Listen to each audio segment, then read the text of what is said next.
بسم اللہ الرحمن الرحیم۔ السلام علیکم۔ بھابھی نے پہلی رات بھائی پر الزام لگا دیا کہ بھائی نامرد ہے۔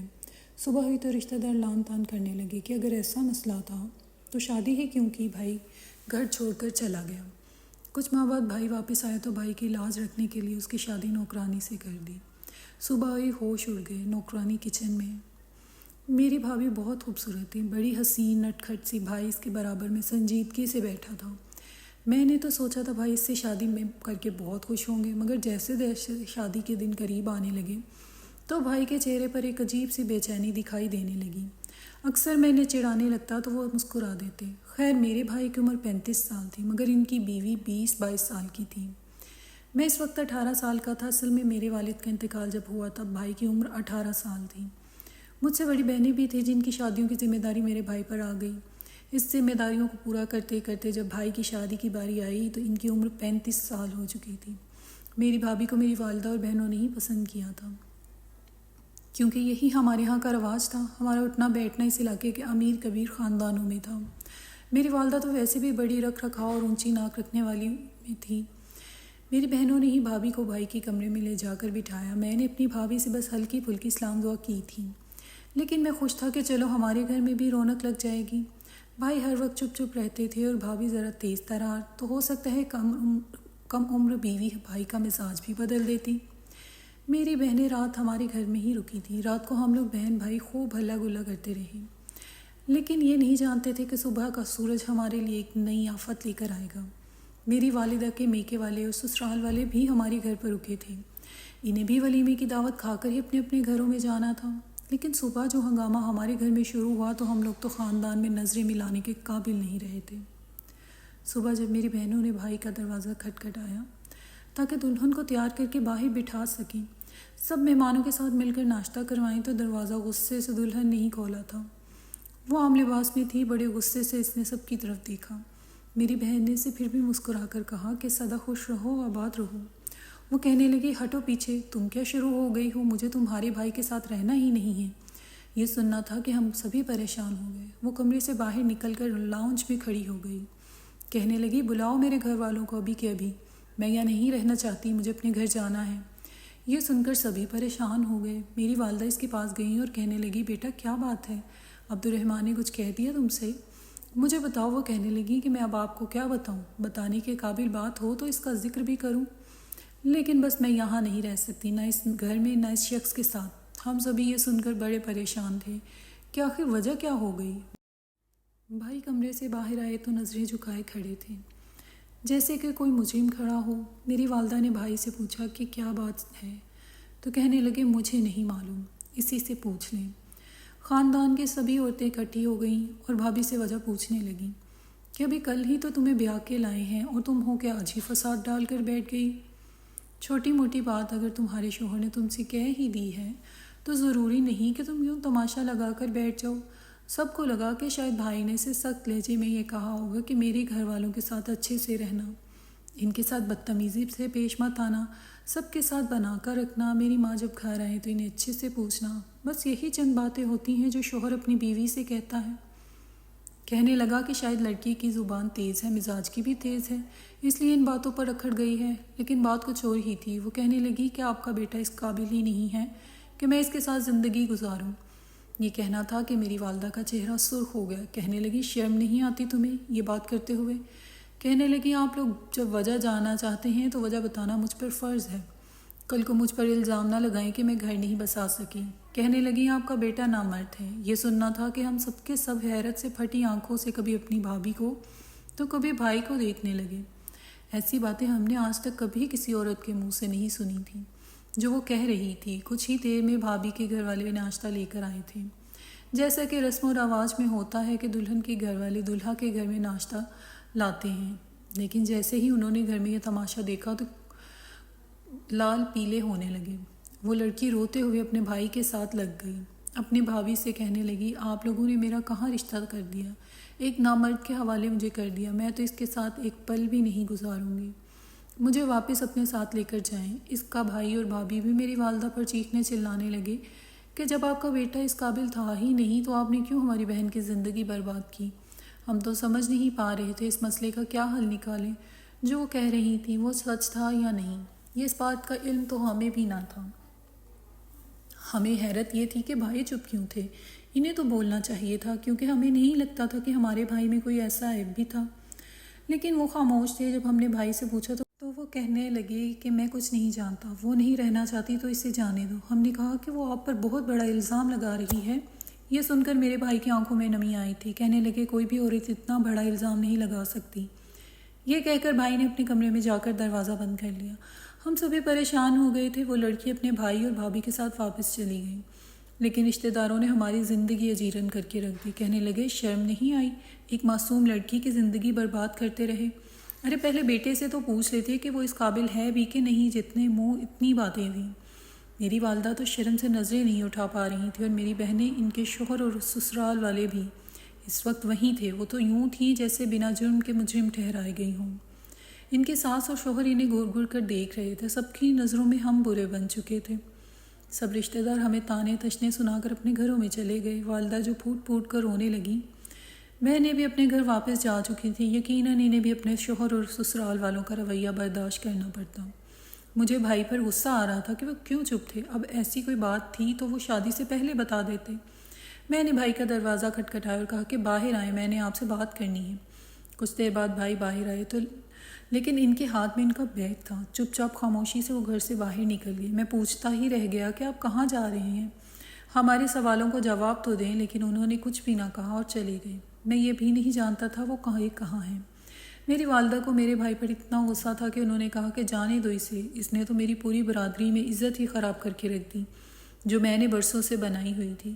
اگر ایسا کوئی مسئلہ تھا مجھے بتا دیتا، اس کے کیے کی سزا میری بیٹیاں بھگتیں گی اور تم بھگتو گے، تمہیں بھی کوئی رشتہ نہیں دے گا۔ سب یہی کہیں گے کہ جب بڑا بھائی عیبدار تھا تو چھوٹا بھی ایسا ہی ہوگا۔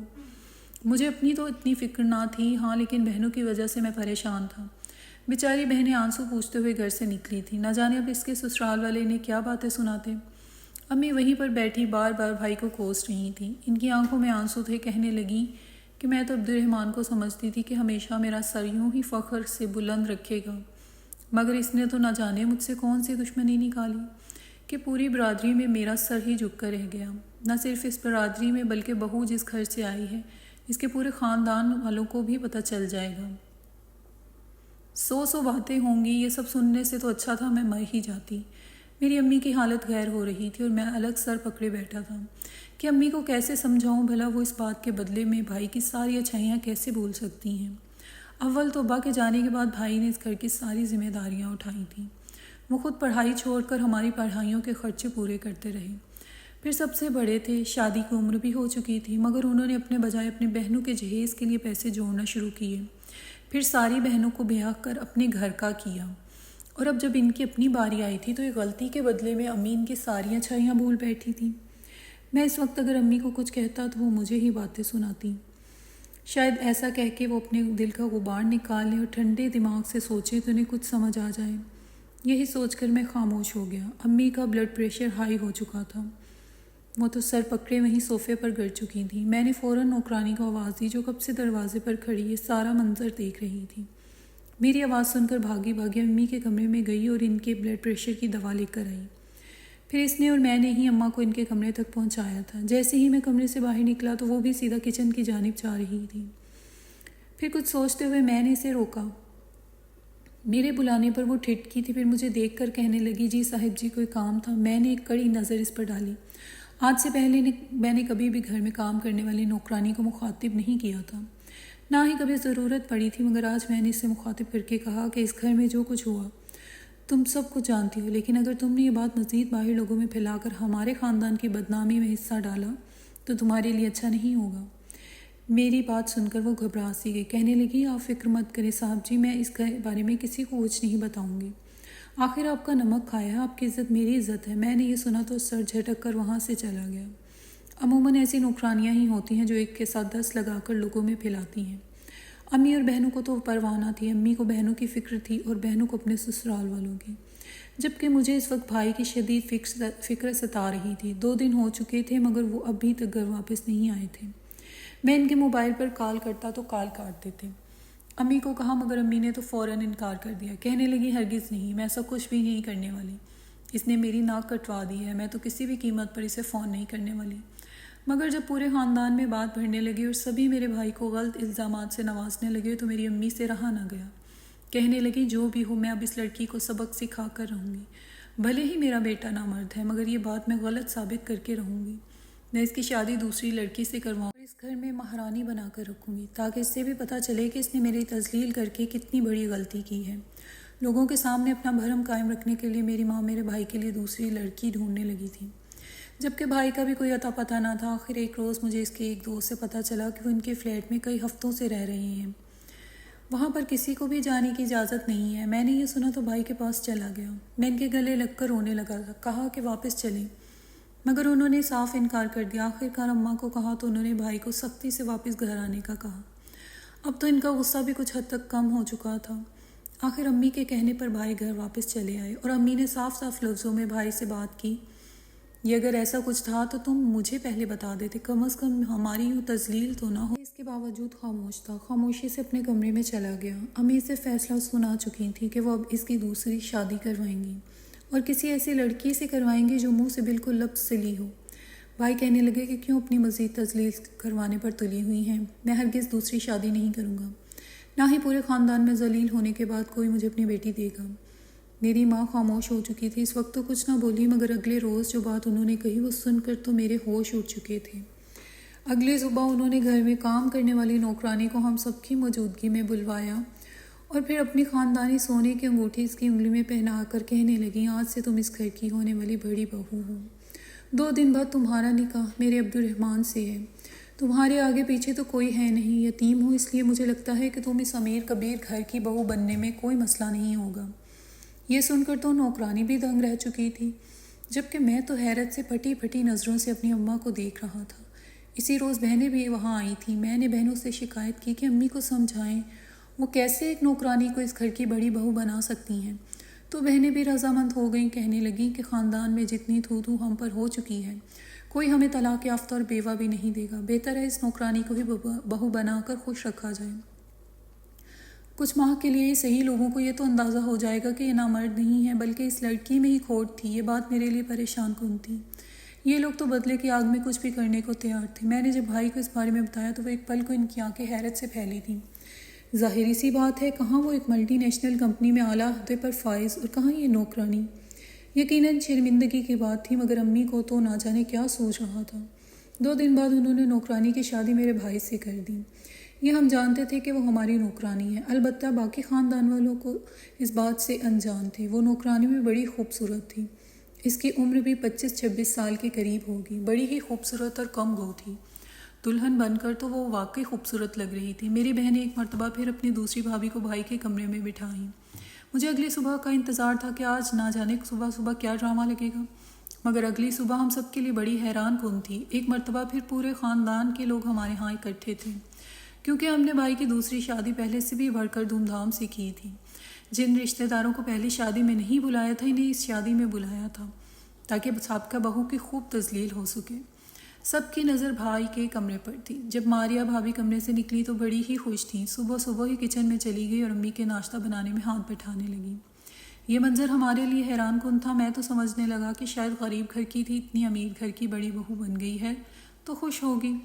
ولیمہ بھی دھوم دھام سے کیا گیا۔ سب مہمان جوڑی کی تعریفیں کرتے ہوئے واپس اپنے اپنے گھروں کو جا چکے تھے، جبکہ مجھے بھائی بھی خوش دکھائی دے رہے تھے۔ جس روز ان کا نکاح تھا وہ بڑے پرسکون تھے۔ ایسا سکون اور آمادگی میں نے ان کے پہلے نکاح میں نہیں دیکھی تھی جو اس بار تھی۔ سبھی مہمان گھروں کو جا چکے تھے، مگر اس کے باوجود بھائی کے چہرے کی مسکراہٹ اور بھابھی کے چہرے کی رونق کم نہیں ہوئی تھی۔ دونوں یوں ایک دوسرے کا خیال رکھتے اور باتیں کرتے جیسے مدتوں سے اس بندھن میں بندھے ہوئے ہوں۔ یہ دیکھ کر امی کہنے لگی، اس نے تو میرے عبدالرحمن کو بدل کر ہی رکھ دیا ہے، مگر میرے لیے تجسس بن چکا تھا۔ آخر اس قدر خوش باش کیسے رہ سکتے ہیں؟ مگر یہ راز بھی زیادہ دن راز نہ رہ سکا۔ جب ایک روز میں نے بالکونی میں اپنے بھائی اور بھابھی کی باتیں سن لی، کہہ رہے تھے کہ میں نے ہمیشہ اپنے ماں باپ کی عزت کی ہے، ماں کے فیصلے کے آگے سر جھکایا، جانتا تھا کہ اگر میں ان سے تمہارے رشتے کے لیے بات کرتا تو وہ برا مان جاتی۔ میرے دل میں تمہاری عزت میرے خود کی ذات سے بھی بڑھ کر ہے، مگر وہ ذرا پرانی سوچ کی مالک تھی، لیکن دیکھو خدا کی کرنی ایسی ہوئی کہ میں آج تمہارے ساتھ کھڑا ہوں۔ یہ سن کر تو میرے ہاتھ سے فائلز ہی گر چکی تھی۔ بھائی اور بھابھی ہڑبڑا کر میری جانب دیکھنے لگے، جبکہ اگلے ہی پل میں ساری کہانی سمجھ چکا تھا۔ اس وقت تو میں کچھ نہ بولا، مگر اکیلے میں جب بھائی سے اس بارے میں پوچھا تو بھائی کہنے لگے دراصل اس رات وہ لڑکی خود میرے قریب آنے کی کوشش کر رہی تھی۔ سچ پوچھو تو میں پہلے دن سے ہی ماریہ کی محبت میں گرفتار تھا، مگر ماں کے ڈر سے کبھی کہہ نہ سکا، کیونکہ وہ کبھی بھی میری شادی ایک نوکرانی سے نہیں کروانے والی تھی۔ لیکن میں کسی اور کے ساتھ رشتہ ازدواج میں بند بھی نہیں سکتا تھا۔ میری بیوی نے جب اپنا حق لینا چاہا تو میں نے اسے منع کر دیا کہ مجھے اس رشتے کو نبھانے کے لیے وقت چاہیے، مگر وہ تو ایسی بد دماغ قسم کی عورت تھی کہ وہیں پر شور مچا دیا، کہنے لگی کہ تم تو لگتا ہے نامرد ہو، ورنہ اتنی خوبصورت بیوی کو دیکھ کر بھلا کون نظر انداز کرتا ہے۔ بھائی کی ساری بات سن کر مجھے حیرت ہوئی۔ واقعی کیا قسمت پائی تھی بھائی نے، جیسی بھی تھی مگر انہیں ان کی محبت مل چکی تھی۔ گھر میں سکون تھا، بھائی بھی خوش تھے۔ کچھ ماہ بعد ماریہ بھابھی حاملہ ہو گئیں اور انہوں نے خوبصورت سے بیٹے کو جنم دیا تھا۔ یہ دیکھ کر تو پورے خاندان میں امی کی ناک اور ایک مرتبہ پھر اونچی ہو چکی تھی۔ پورے خاندان میں امی نے مٹھائی بنٹوائی تھی، جبکہ میری سابقہ بھابھی ابھی تک یوں ہی کنواری بیٹھی تھی۔ اب لوگ اسے برا بھلا کہنے لگے کہ یقیناً تم میں ہی کوئی عیب ہوگا جو تم نے اتنے اچھے لڑکے پر الزام لگائے تھے۔ خیر، لوگوں کا تو کام ہی دوسروں کا جینا حرام کرنا ہے۔